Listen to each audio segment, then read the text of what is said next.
का winter session शुरू हो चुका है। वेंकैया ने राज्यसभा सांसदों का निलंबन रद्द करने से इनकार किया। विपक्ष का सदन से वॉकआउट। नमस्कार, मैं हूं आपके साथ दीक्षा जलोदिया और आप देख रहे हैं 1 मिनट। चलिए शुरुआत करते हैं खास स्टोरी की। संसद का विंटर सेशन भी काफी हंगामेदार रहा। दूसरे दिन की कार्यवाही शुरू होते ही राज्यसभा सांसदों ने निलंबन के मुद्दे पर विपक्ष ने हंगामा शुरू कर दिया। इसके चलते दिन भर में कुल 3 बार लोकसभा की कार्यवाही स्थगित करनी पड़ी। हंगामा नहीं थमने पर दोपहर 3 बजे के बाद लोकसभा की कार्यवाही बुधवार तक के लिए स्थगित कर दी गई। वहीं राज्यसभा में भी विपक्ष ने इस मामले पर काफी जोर शोर से उठाया। दरअसल राज्यसभा से निलंबित किए गए 12 सांसदों के मामले पर विपक्ष भड़का हुआ है। इन सांसदों को संसद के मानसून सत्र में मार्शलों के साथ बदसलूकी करने के आरोप में निलंबित किया गया है। अब 12 निलंबित विपक्षी सांसद राज्यसभा के सभापति को पत्र लिखेंगे और अपने निलंबन के खिलाफ दलील पेश करेंगे।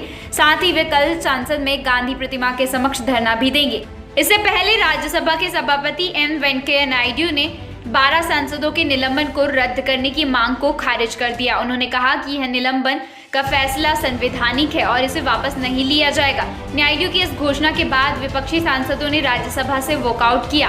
राज्यसभा में विपक्ष के नेता मल्लिकार्जुन खड़गे के कार्यालय में निलंबन को लेकर विपक्षी नेता एक और बैठक कर रहे हैं। इसी पर सरकार का कहना है कि निलंबित किए गए सांसदों को माफी मांगनी चाहिए। केंद्रीय मंत्री प्रहलाद जोशी ने कहा, कल भी हमने उनसे कहा कि आप लोग माफी मांग लीजिए, खेद जाहिर कीजिए, लेकिन उन्होंने इसे खारिज कर दिया, साफ इनकार किया। इसलिए मजबूरी में हमें ये फैसला लेना पड़ा।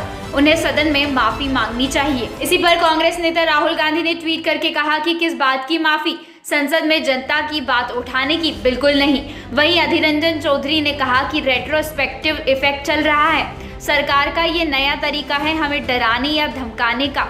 हमें जो अपनी बात रखने का अवसर मिलता है उसे छीनने का नया तरीका है। उन्होंने कहा, यहाँ पर जमींदारी या राजा नहीं है कि हम बात बात पर इनके पैर पकड़े और माफी मांगे। ये जबरदस्ती माफी क्यों मंगवाना चाहते हैं? इसे हम बहुमत की बाहुबली कह सकते हैं। ये लोकतंत्र के लिए खतरा पैदा कर रहे हैं। जानकारी के लिए बता दें, सेशन के दूसरे दिन की कार्यवाही शुरू होने से पहले प्रधानमंत्री नरेंद्र मोदी ने पार्टी के टॉप नेताओं के साथ बैठक की। इस मीटिंग में राजनाथ सिंह, अमित शाह और नरेंद्र सिंह तोमर समेत कई मंत्री मौजूद रहे। इस दौरान संसद में सरकार की आगे की रणनीति को लेकर चर्चा भी हुई। कांग्रेस नेता मल्लिकार्जुन खड़गे ने कहा कि भविष्य की कार्यवाही पर चर्चा के लिए विपक्षी दल ने आज बैठक की। उन्होंने कहा कि माफी मांगने का सवाल ही नहीं उठता। सांसदों को सदन के नियमों के खिलाफ निलंबित किया गया है। 12 सांसदों के निलंबन की कार्यवाही राज्यसभा में विपक्षी आवाज का गला घोटने जैसा है। खड़गे ने कहा कि जिस मुद्दे पर निलंबित किया गया वो मुद्दा पिछले सत्र का है। शीतकालीन सत्र में इसे उठाकर निलंबन इसलिए किया गया है कि विपक्षी पार्टियों द्वारा उनकी पोल न खुलती जाए।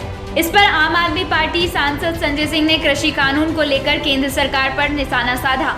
उन्होंने कहा, अगर प्रधानमंत्री किसानों के मन से आशंका को दूर करना चाहते तो वे सदन में आकर बोलते कि ये काला कानून किसी भी स्वरूप में नहीं आएगा। चर्चा न करा के सरकार ने ये बताया कि जब काला कानून पास किया था तब भी तानाशाही थी, जब इसको वापस लिया तब भी तानाशाही ही है। वहीं राज्यसभा के उपसभापति हरिवंश ने सोमवार को निलंबित सांसदों के नाम की घोषणा भी की। इनमें कांग्रेस के 6 सांसद हैं।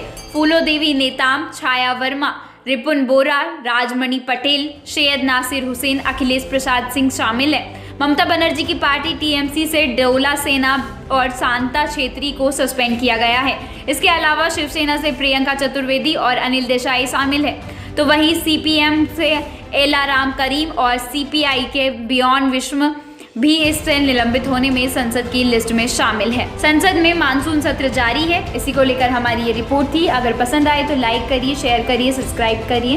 धन्यवाद।